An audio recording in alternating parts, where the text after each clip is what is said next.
요한복음 4장 27절부터 30절까지 말씀을 보도록 하겠습니다.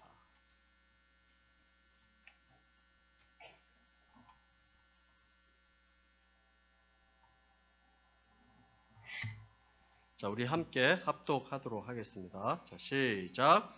이때 제자들이 돌아와서 예수께서 여자와 말씀하시는 것을 이상히 여겼으나 무엇을 구하시나이까? 어찌하여 그와 말씀하시나이까? 묻는 자가 없더라.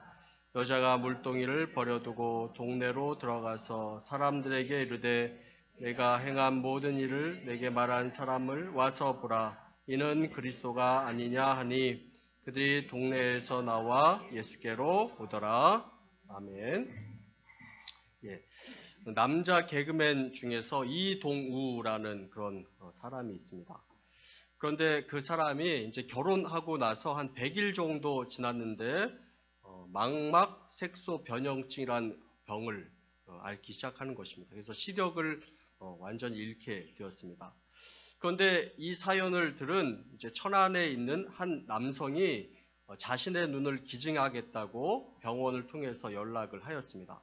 그 소식을 듣고 천안에 갔지만 그냥 돌아올 수밖에 없었습니다. 왜 그랬냐면 가보니까 눈을 기증하겠다는 사람은 근육병 환자였습니다. 사지를 다 못 쓰고 성안곶이라고는 눈밖에 없는 그런 사람이었습니다.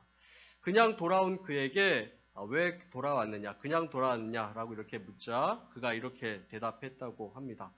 이미 받은 것이나 마찬가지입니다. 그분은 나에게 세상을 보는 눈을 주셨기 때문입니다. 라고 이렇게 답을 했다고 합니다. 세상을 보는 눈이 달라지면 세상이 다르게 보입니다. 오늘 말씀을 보면 그렇게 고백한 한 여인이 등장하고 있는 것을 보게 됩니다. 와서 보라, 내가 만난 사람이 바로 예수님이다 라고 이렇게 그녀가 만난 예수님을 세상에 선포하고 있는 한 여인을 보게 됩니다. 그 여인은 사마리아 여인이었습니다. 사마리아는 지역 이름입니다. 그렇게 좋은 이야기를 듣는 지역이 아니었습니다. 유대인들은 상종도 하지 않는 그 지역의 여인이었습니다. 이 여인의 이름도 나와 있지 않습니다. 그런데 앞에 내용을 보면 이 여인이 6시쯤에 물을 기르러 갔다라고 이렇게 이야기를 합니다. 지금 시각으로 따지면 낮 12시경입니다.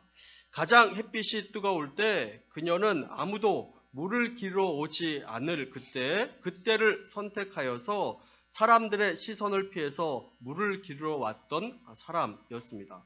성경에서는 그 이유를 설명하기를 그가 남편이 5 있었으나 지금 있는 사람도 그의 남편이 아닌 사연이 있는 그런 여인으로 설명을 하고 있는 것을 보게 됩니다. 사람들의 비판과 조롱을 피해서 그렇게 뜨거운 낮 시간에 우물에 물을 기르러 왔습니다. 그러던 그녀의 삶이 변하고 세상을 보는 시선이 변해서 이제 사람들에게 외치고 있는 것을 보게 됩니다. 와서 보라, 와서 보라. 무엇이 이 여인을 이처럼 변하도록 만들었을까요? 그 이유는 바로 이 여인이 예수 그리스도를 만났기 때문입니다. 오늘 본문 말씀을 보면 예수님께서 어떻게 그녀를 만나시고 또 생명의 말씀을 나누었는가 하는 그 내용에 대해서 잘 말씀하고 있습니다. 예수님께서 어떻게 전도하셨는가, 우리 주님의 전도 방법은 무엇이었는가 하는 것을 이야기하고 또 우리가 전도할 때 기억하고 생각해야 될 것이 무엇인가 하는 것을 함께 나눠보기를 원합니다. 우리가 전도할 때 또 복음을 증거하고 나눌 때 우리가 반드시 기억하고 또 우리가 생각해야 될 것이 있습니다. 그것은 무엇이냐면 첫 번째로 하나님의 준비하심을 믿으라 하는 것입니다. 이미 준비된 것이 있다라는 것입니다. 복음을 증거하고 전하는 그 시간에 하나님께서 미리 준비하신 것이 있다라는 것입니다. 하나님께서 준비하시는 영혼이 있다라는 것입니다. 요한복음 4장 3절부터 4절까지의 말씀을 보면 우리 함께 읽어보도록 하겠습니다. 자, 시작. 유대를 떠나서 다시 갈릴리로 가실새 사마리아를 통과하여야 하겠는지라. 그냥 통과하는 것이 아니라 통과하여야 하겠는지라 라고 이렇게 강한 의지와 의도를 가지고 말씀하고 있는 것을 보게 됩니다. 주님께서 사마리아를 가셔야 하겠다라고 이렇게 말씀을 하는 것입니다. 그 당시 유대인들은 사마리아인들과 상종을 전혀 원하지 않았습니다. 사마리아인들을 만난다라는 것은 그들의 불결함이, 그들은 다른 민족들과 피가 섞였기 때문에 그들의 불결함이 전달된다라고 이렇게 생각하였습니다. 그래서 다른 곳을 지나가더라도, 그 사마리아 땅을 지나가야 되는 경우가 생기더라도 먼 거리를 돌아서 가는 것이 바로 그들이었습니다. 그런데 주님은 사마리아를 통과하여야겠다라고 이렇게 말씀하고 있습니다. 왜 그렇게 말씀하셨을까요? 그곳에 준비되어 있는 영혼이 있고 그곳에 기다리고 있는 영혼이 있기 때문에 그랬던 것입니다. 사마리아를 통과하여야 하겠다. 주님의 의지를 그 가운데 담고 있습니다. 주님이 먼저 가서 우물가에 앉아서 그녀를 기다리고 계십니다. 주님이 먼저 그녀를 기다리고 있는 것입니다. 그리고 그녀를 만나게 되었을 때 물을 좀 달라고 말씀을 하십니다. 이 모든 과정 가운데 하나님의 준비된 모습이 담겨 있는 것을 보게 됩니다. 우리들의 삶 가운데서도 하나님께서 준비하는 그 영혼들이 있습니다. 미리 준비하신 영혼들이 있다라는 것입니다. 우리가 그들 가운데 가깝게 나아가게 되는 것을 보게 됩니다. 하나님의 시간에 하나님이 예비하신 그 영혼들을, 또 주님께서 준비하신 그 영혼들을 만나게 되는 것입니다. 하나님께서 예비하시고 준비하신 영혼이 반드시 있다라는 것을 말씀합니다. 우리들이 볼 때는 불가능해 보이고 어떻게 그 사람 마음 가운데 복음이 들어갈 수 있을까 생각하지만, 그러나 하나님께서 준비하시고 역사하신다라는 것입니다. 하나님께서 준비시킨 영혼들이 반드시 있다라는 것입니다. 낙심하였다는 그런 마음이 들다가 교회를 한번 가보자, 하나님을 한번 믿어보자 하는 그런 이야기를 듣고 마음을 돌렸던 그런 사람들이 있는 것을 보게 됩니다. 평상시와 다름없이 똑같은 말을 전했을 뿐인데 그날따라 마음의 문을 여는 그런 사람들도 있는 것을 보게 됩니다. 하나님께서 우리가 복음을 증거하고 전하는 그 순간에 그 지역에 또 그곳 가운데 하나님께서 준비하시고 예비하신 영혼들이 반드시 있다라는 것을 말씀하고 있습니다. 우리 주변에 있는 사람들 가운데, 이웃들 가운데 혹시 이런 분들이 있지는 않습니까? 하나님께서 예비하시고 준비하신 그 영혼들 말입니다. 하나님께서 전도의 현장 가운데 준비하신 영혼들이 있다라는 것을 우리가 반드시 믿고 또 기억할 수 있게 되기를 간절히 소원합니다. 두 번째로 우리는 영혼의 필요를 봐야 합니다. 주님께서 내게 물을 달라라고 이렇게 말씀을 합니다. 유대인 남자는 사마리아 여인과 대화를 하지 않습니다. 그런데 대화가 진행되고 있습니다. 그녀가 이제 이상하게 생각합니다. 그 후에 대화를 보면 모든 주제가 물에 관련된 주제로 이야기하고 있는 것을 보게 됩니다. 가장 무더운 그 시각에 물을 길어오는 그런 가장 힘든 일을 하고 있는 이 여인이 그때 가장 원하는 그런 일이 무엇이었을까요? 그녀가 가지고 있었던 간절한 소망은 무엇이었을까요? 물을 길어 오지 않는 것이었습니다. 물을 길어 오다가 사람을 만나지 않는 것, 그것이 그녀의 소원이었습니다. 그런 그녀에게 주님께서는 물을 달라라고 이렇게 말씀을 하고, 또한 요한복음 4장 14절 말씀에 보면 우리 함께 읽어보도록 하겠습니다. 자, 시작. 내가 주는 물을 마시는 자는 영원히 목마르지 아니하리니 내가 주는 물은 그 속에 영생하도록 솟아나는 샘물이 되리라. 주님께서 이렇게 말씀하시자 또 그녀가 대답을 합니다. 15절에 이렇게 대답을 합니다. 함께 읽도록 하겠습니다. 여자가 이르되 주여 그런 물을 내게 주사 목마르지도 않고 또 여기 물 길어 오지도 않게 하옵소서. 정말 필요한 것이 무엇인가 하는 것을 주님께서는 알고 계신 것입니다. 주님께서 영원한 생명을 주는 물에 대해서 말씀하고 있는 것을 보게 됩니다. 영혼의 목마름에 대해서 말씀을 하고 있습니다. 우리 주변에 있는 영혼들 가운데도 우리가 그들의 필요를 볼 필요가 있습니다. 그들이 힘들어하는 것을 우리는 봐야 합니다. 그들이 나는 힘들다라고 이야기하는 그 사람들의 모습을 우리는 봐야 합니다. 나의 인생 가운데 해답이 필요하다라고 이렇게 이야기하는 그 사람을 우리는 볼 수 있어야 하는 것입니다. 그들의 필요를 우리가 알게 된다면 그 사람에게 다가가서 예수님을 전하는 그런 모습이 있어야 합니다. 힘들어하고 낙심하는 자에게 가장 필요한 분이 누구이십니까? 바로 우리 예수 그리스도이십니다. 실제적인 필요부터 그들의 영적인 필요까지 채우시는 예수 그리스도에 대해서 이야기할 수 있는 저와 여러분들이 다 될 수 있게 되기를 간절히 소원합니다. 빌 하이벨스 목사님께서 쓰신 사랑하면 전도합니다 라는 책에 이렇게 이야기하고 있습니다. 자신이 어떻게 전도하게 되었는가 하는 그 내용을 썼는데 이렇게 이야기를 합니다. 나는 그리 용감한 사람은 아닌데 나는 생각해 보았습니다. 나는 왜 전도를 하게 되었을까 하는 것을 생각해 보았습니다. 나는 예수 그리스도의 생명의 메시지를 진심으로 믿기 때문에 전도하게 되었습니다. 나는 말로만 떠버리는 것이 아니라 진심으로 믿었습니다. 하나님의 사랑과 구속의 은총이 스며들기만 하면 내 주위에 완악한 사람들이 훨씬 좋은 인생을 살게 되리라 나는 굳게 믿었습니다. 내 자신이 알고 있는 하나님이 남도 알만한 가치가 있는 분이라는 것을 깨닫기 시작했을 때 전도하기 시작하게 되었습니다. 나는 내가 사는 이 삶을 누구라도 원하는 것이라고 확실하게 믿습니다. 라고 이렇게 이야기합니다. 그렇습니다. 내 인생의 목적이 되시고 내 인생의 해답이 되시고 목마름을 채워주시는 하나님께서 그대 목마름과 인생의 해답이 되시고 목마름을 채워줄 수 있는 분이라는 사실을 믿을 수 있는 저와 여러분들 다 될 수 있게 되기를 간절히 소원합니다. 그들의 영혼의 필요를 볼 수 있는 마음이 필요합니다. 주님께서 영적인 필요에 민감하셨다라는 것을 오늘 말씀 가운데 우리는 보게 됩니다.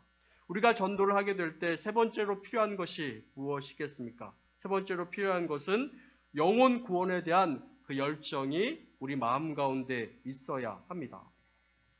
그녀는 그렇게 예수님을 만나게 되고 복음을 듣고 나서 그녀는 신나서 마을로 들어가게 됩니다. 그리고 외치게 됩니다.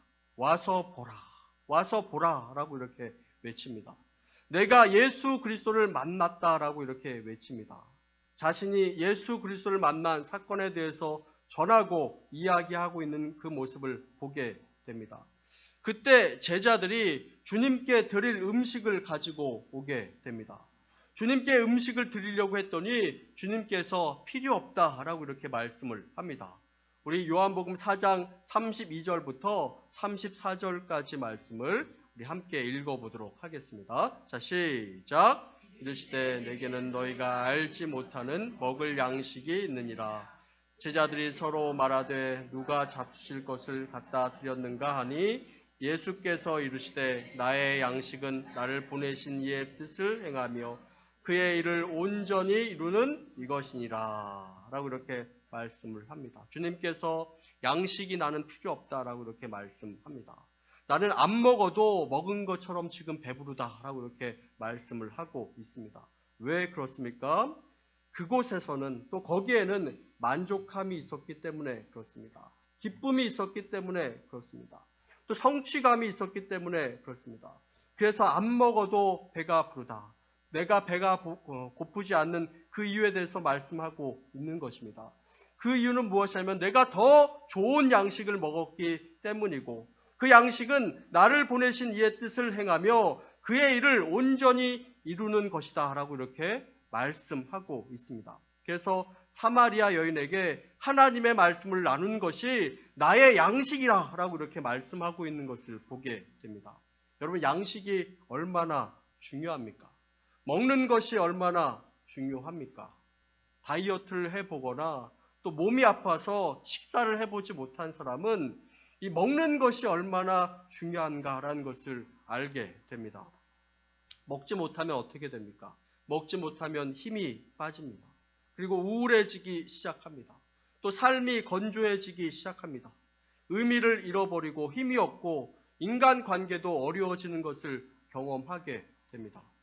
우리나라 말에 사람이 무슨 심으로 산다고요? 네, 밥심으로 산다라는 그런 말이 있지 않습니까? 우리의 양식은 밥입니다. 이 밥이 얼마나 중요합니까? 양식이 얼마나 중요합니까? 그리고 이 양식 가지고 밥 가지고 싸울 때도 얼마나 많이 있는지 모릅니다. 이 먹는 것이 얼마나 중요한가라는 것을 한번 생각해 보게 됩니다. 그런데 주님께서 주님의 사랑을 나누는 것이 나의 양식이다라고 이렇게 말씀하고 있는 것을 보게 됩니다. 그래서 주님께서 오늘 말씀을 합니다. 나의 양식이 되는 것이 있다면 그것은 복음을 증거하고 전하는 이것이다 라고 이렇게 말씀하고 있는 것을 보게 됩니다.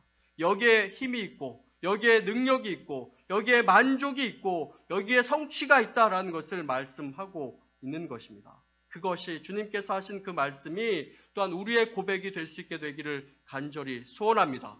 예수님을 전하는 것이 나의 양식이다 라고 이렇게 고백할 수 있게 되기를 간절히 소원합니다.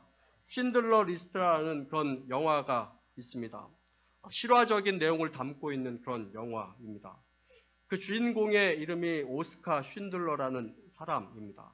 독일 나치 시절에 기업을 경험했던 이 쉰들러는 유대인들을 그의 돈으로 사면서 생명을 잃어버릴 뻔한 그 유대인들을 그가 피신시키고 또 살려주는 그런 장면이 나오게 됩니다. 그래서 몇 명의 사람을 구하게 되냐면 무려 600명의 사람을 구하게 됩니다. 많은 사람들을 그가 구하는 그런 모습이 나오는데 그 영화 가운데 가장 드라마틱한 장면은 바로 제일 마지막에 나오는 그런 장면입니다. 그가 모든 것이 끝난 이후에 그는 자신이 살렸던 그 사람들과 함께 있으면서 문득 자신이 끼고 있었던 이 금반지, 금가락지를 보게 됩니다. 그리고 그는 눈물을 터뜨리면서 이야기합니다. 내가 이것을 팔았더라면, 내가 이 반지를 팔았더라면 한 명이라도 내가 더 구할 수 있었을 텐데 내가 왜 이 시계를 차고 있었단 말인가? 내가 이것을 팔았더라면 한 명이라도 더 구할 수 있었을 텐데 라고 그가 이야기하고 있는 것을 보게 됩니다. 얼마나 그 모습이 가슴을 뛰게 하는 그런 장면인지 모릅니다. 그리고 그 일이 있기 전에 유대인들을 구하게 될 때 이 쉰들러가 회계사와 나누는 그 대화의 장면이 나오는데 그 회계사에게 600명의 리스트의 명단을 보여주게 됩니다. 그러자 이 회계사가 이야기합니다. 그 600명의 명단을 보자 바로 이 리스트가 바로 생명 리스트다라고 이렇게 이야기하고 있는 것을 보게 됩니다. 왜 생명 리스트입니까? 그 리스트에 올라간 사람은 그가 구해주고 살려주었기 때문에 그렇습니다. 생명 리스트에, 이 리스트에 들어가면 사는 것입니다. 우리들의 삶 가운데 또 여러분들의 삶 가운데 여러분들 어떤 리스트를 갖고 계십니까? 여러분들이 가지고 있는 그 리스트에, 여러분들이 가지고 있는 전도 리스트에, 또 기도 리스트에 또 어떤 사람들이 있습니까? 자주 만나지만 그리고 보고 있지만 그 사람들을 품고 기도하고 전도하고자 애쓰고 계십니까? 여러분들의 기도 리스트에, 전도 리스트에 여러분 주변에 있는 사람들, 여러분들이 사랑하고 있는 그 사람들, 자주 만나고 있는 그 사람들이 여러분들의 그 리스트에 올라와 있습니까? 왜 우리가 전도하지 않는가? 두 가지 이유가 있다라고 이야기합니다. 첫 번째 이유는 무엇이냐면 정말 예수님을 믿지 않으면 천국에 가지 못한다 하는 것을 진짜 믿지 않기 때문이다라고 이렇게 이야기를 합니다. 말로는 믿는다 하지만 예수님 믿지 않고도 지옥 가지 않을 것이다 라는 그런 막연한 생각을 갖고 있기 때문에 예수님을 믿지 않으면 천국에 가지 못한다라는 것을 진짜 믿지 않기 때문이다. 그렇기 때문에 전도하지 않는다라고 이렇게 이야기를 합니다. 그렇게 이야기하면 우리 중에 많은 분들은 나는 분명히 믿고 있습니다. 정말 예수님을 통해서만 구원을 받는다라는 것을 나는 분명하게 믿고 있습니다. 라고 이렇게 이야기하고 있는 분도 있을 줄로 압니다. 그래서 두 번째 이유를 이야기할 수 있을 것입니다. 왜 전도하지 않습니까? 정말 그렇게 믿고 있지만 내 주변에 있는 사람들에 대한 사랑과 관심이 없기 때문에 전도하지 않는 것입니다. 나는 믿고 있지만 다른 사람에 대한, 다른 영혼에 대한 관심과 열정이 없는 것입니다. 그 영혼에 대한 관심과 사랑이 없는 것입니다. 그렇기 때문에 전도하지 않는 것입니다. 예수를 믿지 않는 사람에 대한 진정한 관심, 사랑, 우리들 마음 가운데 있게 되기를 간절히 소원합니다. 구역별로 미션을 주었는데 전도하는 미션이 이제 있습니다. 전도하면 어떤 유익이 있습니까? 전도하면 우선 내 영혼이 살게 됩니다. 제가 아는 어떤 목사님은 내 영혼이 살려고 전도합니다. 라고 이렇게 이야기를 합니다. 그 목사님이 교회에서 성도들과 함께 전도를 했는데 아무리 전도해도 사람들이 잘 오지 않는다라는 것입니다. 그래서 노방전도 하는 것을 그만두자 하고 그만두었다라고 이렇게 이야기합니다. 그런데 노방전도 하는 것마저 그만두니까 자신의 영혼이 죽어가는 것을 느끼게 되고 그 교회 하나님께서 보내주시는 그 영혼마저 없더라라는 것을 그 목사님이 깨달았다라고 이렇게 이야기를 합니다. 전도를 그만두니까 교회에 잠깐 들리는 사람들마저 없더라라고 이렇게 이야기를 하는 것입니다. 전도를 하면 하나님께서 우리가 전도하는 그 영혼 말고도 다른 영혼이라도 분명하게 보내주십니다. 우리 교회에 가끔씩 누군가가 오고 또 들리러 오는 것은 그 이유는 무엇입니까? 누군가가 우리 교회에서 전도하는 사람이 있기 때문에 하나님께서 꼭 그 영혼이 아니더라도 사람을 보내주시는 것입니다. 여러분들 이것을 믿을 수 있게 되기를 간절히 소원합니다. 그래서 구역별로 전도를 할 때 즐겁게 마음을 합해서 한번 전도해 보시기를 바랍니다. 전도할 때 나의 영혼이 살게 됩니다. 또 살아있는 우리 진양교회 공동체 가운데 주님께서 영혼을 보내주십니다. 이것을 믿고 우리 미션을 우리가 잘해보고 또 전도의 귀한 열매들을 맺을 수 있는 그런 우리 귀한 구역들이 다 될 수 있게 되기를 간절히 소원합니다. 함께 기도하겠습니다. 우리 함께 기도할 때 우리 다 함께 한번 기도하기를 원합니다. 우리 말씀을 한번 기억하면서 우리 합심으로 한번 기도하기 원합니다. 하나님, 우리가 전도를 할 때 하나님의 준비하심을 믿고 우리가 전도할 수 있도록 하나님께서 예비하신 그 영혼이 있음을 우리가 늘 믿고 전도할 수 있도록 또 영혼의 필요를 우리가 늘 바라볼 수 있게 해달라고 기도하기를 원합니다. 또 영혼 구원에 대한 열정을 가지고 살아갈 수 있도록 내가 먼저 확실하게 믿고 그리고 내가 믿는 주님을 내가 관심과 사랑을 가지고 주변에 있는 사람들에게 증거하고 전할 수 있도록 또한 구역별로 전도하는 모든 전도 가운데도 하나님의 은혜가 넘치도록 우리 합심으로 한번 기도하기를 원합니다. 다 함께 한번 기도하겠습니다. 사랑해 주신 은혜 감사드립니다.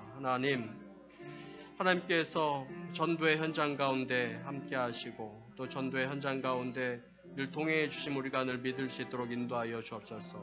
하나님께서 준비하심 우리가 믿을 수 있도록 인도하여 주옵시고 전도의 그 현장 가운데 하나님께서 예비하신 그 영혼들이 있다라는 것을 우리가 확실하게 믿을 수 있도록 또 신뢰할 수 있도록 도와주옵소서. 영혼의 필요를 우리가 늘 바라볼 수 있도록 인도하여 주옵소서. 영혼 구원의 열정을 가지고 늘 살아갈 수 있도록 인도하여 주옵소서. 내가 먼저 확실하게 믿을 수 있도록 인도하여 주옵시고 그리고 내가 믿는 주님의 관심과 정말 주님 그 사랑을 가지고 증거하며 나타내며 전할 수 있도록 인도하여 주옵소서. 또한 구역별로 전도하는 모든 전도 가운데 주님께서 함께하여 주옵시고 하나님의 은혜와 사랑이 그 가운데 넘칠 수 있도록 인도하여 주옵시고 우리가 잘 실천하고 또 좋은 열매들을 많이 맺을 수 있도록 인도하여 주옵소서. 아버지 도와주옵소서. 하나님 감사드립니다. 함께 말씀을 나눌 수 있도록 인도하여 주니 참으로 감사드립니다. 하나님, 우리가 또한 전도하고 또 구역별로 전도하는 모든 전도의 현장 가운데 주님께서 함께하여 주옵소서. 하나님께서 예비하시고 준비하신 영혼들이 늘 있다라는 것을 우리가 늘 믿고 신뢰할 수 있도록 인도하여 주옵시고, 또 죽어가는 그 영혼들의 필요를 우리가 늘 바라볼 수 있도록 축복하여 주옵소서. 영혼 구원의 열정이 우리 마음 가운데 더 크게 올라올 수 있도록 인도하여 주옵시고, 내가 먼저 확실하게 믿고 또 내가 믿는 이 주님을 주변에 있는 사람들에게 관심과 사랑을 가지고 증거하고 전할 수 있는 우리 모두가 될 수 있도록 축복하여 주옵소서. 감사드리며 예수님 이름으로 기도합니다. 아멘. 우리 찬양